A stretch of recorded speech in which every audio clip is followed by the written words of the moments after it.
വളരെ ഹെൽത്തിയും രുചികരമായിട്ടുള്ള തേൻ നെല്ലിക്ക നമുക്ക് എങ്ങനെ ഉണ്ടാക്കാമെന്ന് നോക്കാം.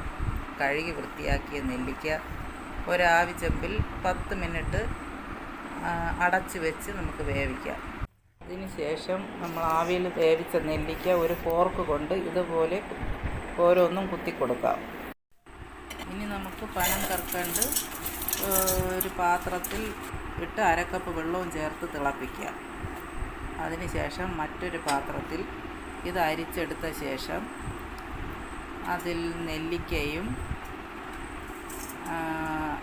ഏലക്കായും ഒരു 4-5 ഏലക്കായും ഇട്ട് ഒരു 10 മിനിറ്റ് അടച്ചു വെച്ച് വേവിക്കാം. അടച്ചു വെച്ച് വേവിച്ചതിന് ശേഷം ഒരു 10 മിനിറ്റ് കഴിഞ്ഞതിന് ശേഷം വീണ്ടും തുറന്ന് നമുക്ക് ഇതുപോലെ ഇളക്കി കൊടുത്ത ശേഷം കുറുകിയതിന് ശേഷം തീ ഓഫ് ചെയ്യാം. തണുത്ത ശേഷം കുപ്പിയിലാക്കി സൂക്ഷിക്കാം.